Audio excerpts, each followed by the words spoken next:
Fala, meus queridos alunos, mais uma vez com vocês aqui, professor André Luiz, trazendo alguns conteúdos na área de filosofia para os senhores degustarem aí com vossas intelectualidades, claro, apreenderem o máximo possível e tentarem seguir conosco nas reflexões. Bom, e nós temos uma área aqui importante hoje que é a ética, mais uma vez.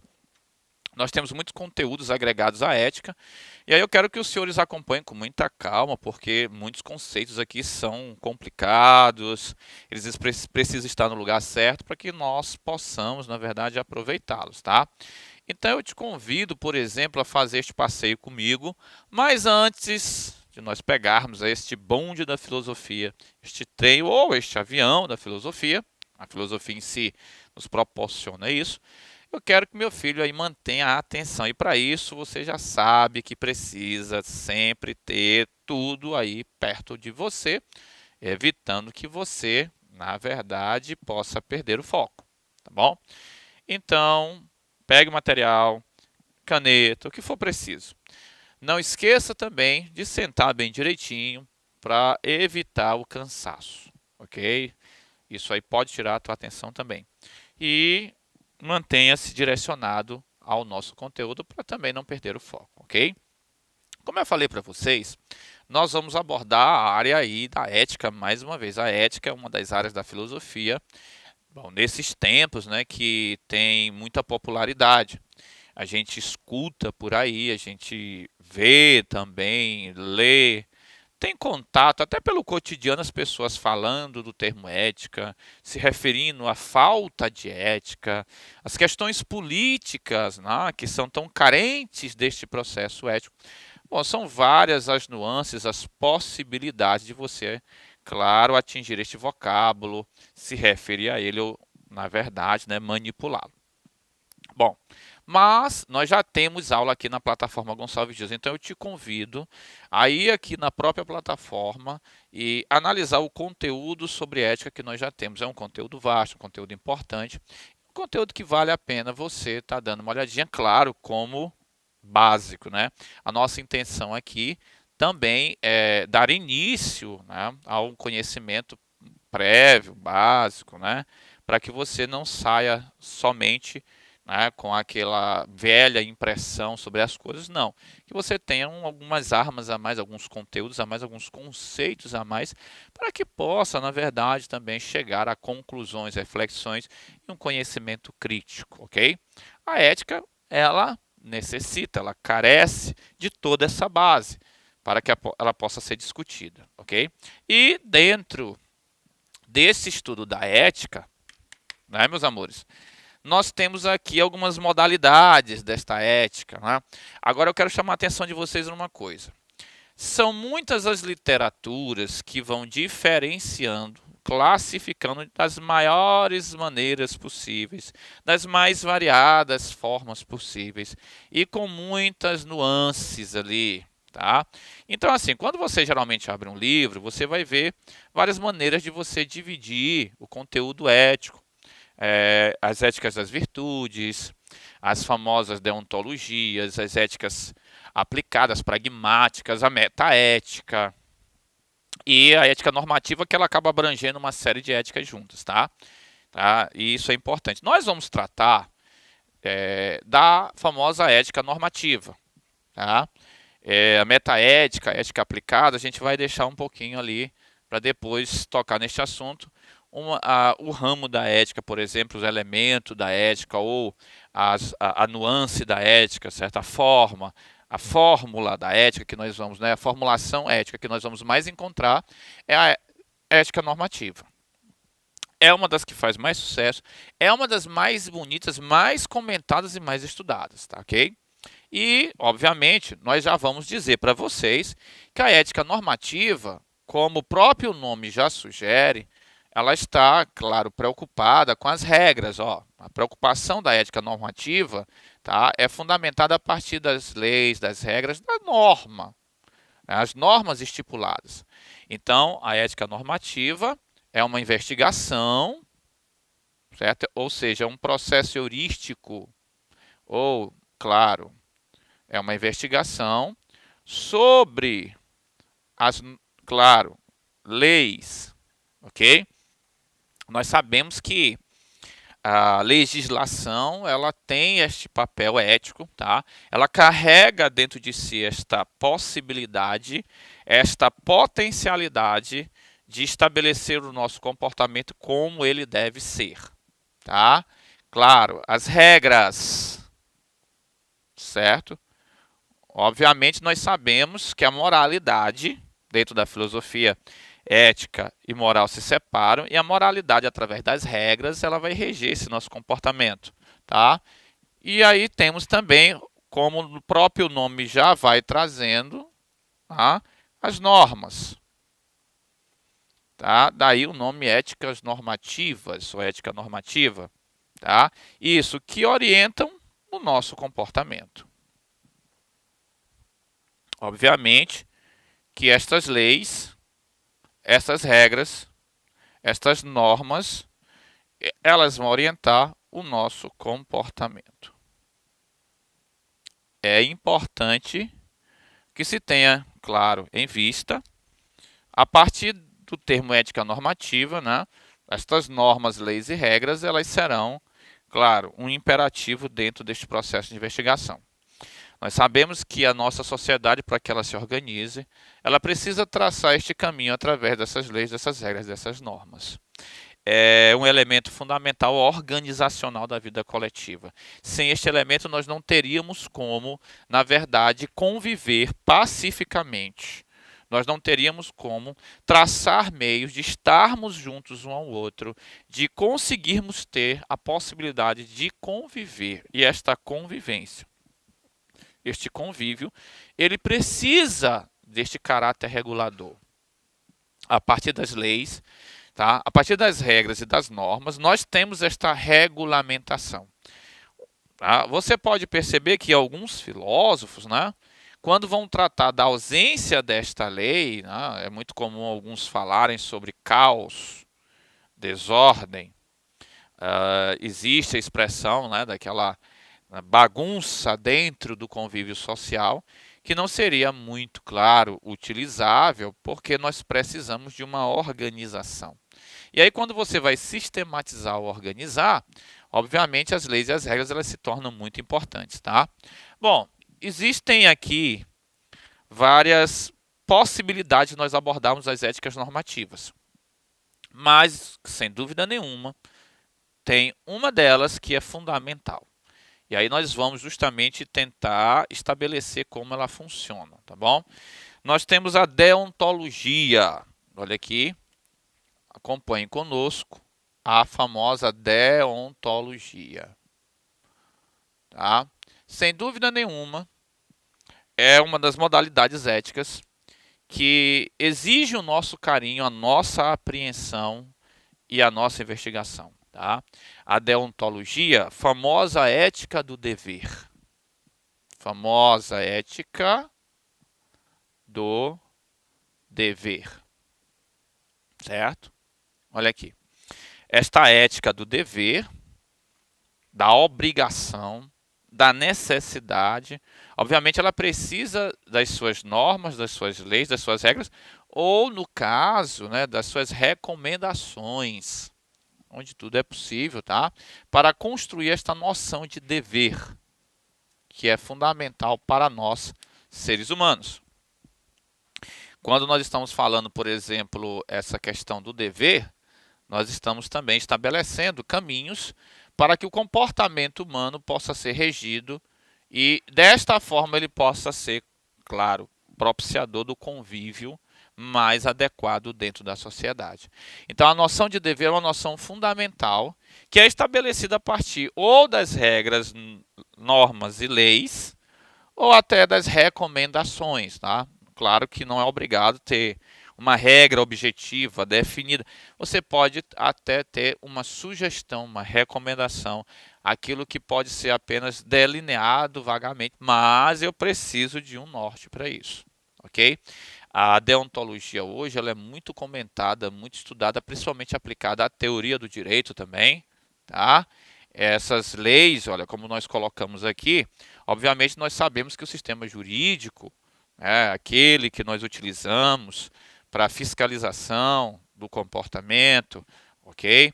Para aquele processo que nós temos, tá, de legalização ou não, proibição, é fundamental. E a ética do dever, a deontologia, ela fornece um material vastíssimo para que você possa construir, desconstruir, compreender ou até mesmo saber o que está obscuro dentro deste processo, ok? Então, dentro da história da humanidade, a ética do dever sempre foi uma das grandes pedidas. E aí esta ética do dever, ela tem um grande representante dentro da história da filosofia. E aí, mais uma vez, sem tirar nem pôr, sem nenhum tipo aí de preocupação ou até mesmo de deixar de lado alguma coisa, Kant, Immanuel Kant, tá? Este filósofo Kant é um dos grandes representantes deste processo, tá? A famosa ética do dever, ela foi extremamente consagrada por este cidadão, Immanuel Kant, dentro das suas, claro, pesquisas, dos seus escritos e das suas considerações sobre ética. É válido lembrar a vocês que, na verdade, a ética, deontologia em Kant, ela vem ali lá da teoria do conhecimento dele, do juízo sintético a priori. O juízo sintético a priori, nós temos aulas aqui na plataforma Gonçalves Dias sobre isso. Eu te convido a dar um Gonçalves Dias lá e buscar a aula, tá? Dá lá uma olhadinha, vai dar um Gonçalves Dias, busca a aula lá que nós falamos sobre Kant e sua teoria do conhecimento. Então, Kant, na sua teoria do conhecimento, quando ele constrói o limite do conhecimento, aquele conhecimento que é possível, certo? Ele vai colocar como juízo sintético a priori. Mas ele encontra o juízo sintético a priori como possibilidade de conhecimento na epistemologia, no conhecimento científico e filosófico. Mas como é que ficaria na ética isso? Como é que ele construiria uma ética também que pudesse ser, tá, parecida com isto, só que agora saindo de uma área e entrando na ética que é outra? Então, veja só, dentro desta perspectiva, tá, o nosso amigo Immanuel Kant, ele vai construir o que a gente chama de sua deontologia, ok? Kant vai construir o seu pensamento deontológico e, a partir deste pensamento deontológico, a sua ética do dever, e a sua ética do dever ela tem algumas características básicas que não podem deixar de ser ditas. Então, quando nós analisamos a ética do dever ou a deontologia em Kant, nós não podemos perder de vista, você que é terceiranista, você que está chegando ao terceiro ano, ou você que saiu do terceiro ano, olhe o vestibular, a deontologia kantiana, principalmente no Enem, tá? É uma das grandes fontes de questionamentos, tá, nesta prova. Sem dúvida nenhuma, tá? E sem dúvida mesmo, é a mais famosa de todas, tá? Por muitos até venerada, até hoje, estudada, e como possibilidade legítima de proposta para o novo milênio, ok? Olha só, a primeira característica é a formalidade. A deontologia kantiana ela é formal. E aí vem o seguinte, ela não vai trabalhar com leis, regras e normas propriamente ditas, ela vai trabalhar com recomendações, certo? Ela estipula, sim, recomendações, tá? Mas não são leis fechadas, regras descritas positivamente ou normas que são cristalizadas, não. Ela não tem leis positivas, ela não tem regras estipuladas ou normas que vão ser ali conceitualizadas. Não, ela trabalha no ramo da recomendação, tá? Olha só, isso é muito importante, tá? Uma outra característica, obviamente, o nosso amigo Kant é um iluminista, então nós temos a racionalidade como elemento fundamental também, que é responsável, tá, por trazer-nos o que a gente chama de ética do dever ou deontologia. Lembre você que é o uso da razão, através da própria razão, dentro da razão, olha a racionalidade sempre aparecendo, e obviamente que isso é um elemento iluminista. O iluminismo kantiano que ele chama de esclarecimento, que é o termo usado para o iluminismo alemão. Tá? Então, dentro do contexto, dentro do caráter do pensamento e dentro da própria, claro, interioridade do autor, ele sempre vai destacar a racionalidade como elemento fundamental para a sua ética do dever. Autonomia, olha que coisa interessante. Então, é por si mesmo, certo? Autonomia, guarde com você, é por si mesmo. Olha que coisa legal. Autonomia, isso demarca a liberdade. Isso demarca que você, a partir do uso das suas próprias faculdades e buscando dentro de si mesmo, a partir de si mesmo, é capaz de encontrar esta recomendação. O livre uso da razão, a partir da iniciativa própria do indivíduo, descobrindo a recomendação, a lei, a regra dentro de si. Tá? Kant traz para a gente fortemente esta consideração. Tá? Nós precisamos, claro, ter autonomia para assim usarmos como ponto de partida nós mesmos e como ponto de chegada nós mesmos. E a partir deste movimento, encontrar aquilo que é preciso ser feito, qual a nossa necessidade de fazer, ou, se vocês preferirem, o nosso dever. Certo? Perfeito? Então, nós temos aqui uma outra característica fundamental. Além da formalidade, da racionalidade, da autonomia, nós temos aqui, e essa aqui é importante e muito importante também, que você entenda que é um imperativo. Ela é imperativa, ou seja, ela é uma ordem. Se ela é do dever, olha só. O imperativo é porque ela vai estabelecer o dever. Ela é uma deontologia, ou seja, uma ética do dever. É uma ordem, você não pode escapar a ela. Pelo livre uso da razão, tendo as suas faculdades mentais completas, encontrando dentro de si mesmo, ou seja, de forma autônoma, você não pode escapar a isto. Você precisa executar o seu comportamento moral. A sua prática efetiva, ela precisa estar dentro deste processo. Utilizar estes elementos e a partir deles constituir um comportamento adequado, tá? Sempre levando em conta a noção de dever em primeira instância. O dever, a ordem, a necessidade de fazer aquilo que é o bem, ok? Então, desta forma, senhores, existem mais características, tá? Eu não vou listar todas, porque algumas não são tão interessantes, mas também o nosso tempo não permite. Mas veja só, a partir destas considerações e caracterizações, vai surgir aquilo que Kant chama de imperativo categórico. Tá? O imperativo categórico seria esta recomendação que Kant deixaria como uma dica para guiar o nosso comportamento e nós descobrirmos se ele é adequado ou não, ou executá-los como elementos possíveis. Tá? Bom, desde esse imperativo categórico existe o mais famoso, o chamado imperativo categórico universal, ou imperativo categórico mais conhecido e mais usado. Age de tal forma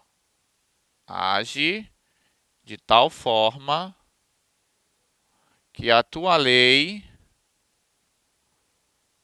sirva para todos. Para todos. Ok? Então, olha só. Aqui fica o recado de Kant, de que aquilo que eu quero, aquilo que eu intenciono fazer, eu preciso saber se todos podem. E essa será a recomendação básica. Se todos puderem, eu também posso fazer. Se todos não puderem, eu também não vou poder fazer. Perceba que não é uma lei estipulada positivamente, não é uma lei positiva. É apenas uma recomendação a partir daquilo que estabelecerá como nosso dever, ok? Bom, mas nós teremos mais oportunidade de comentar esta ética kantiana, tá? Fica aqui com vocês. O nosso forte abraço, tá? Claro, o desejo de bons estudos e que Deus os abençoe. Então, fique em casa, fique conosco, mas fique estudando.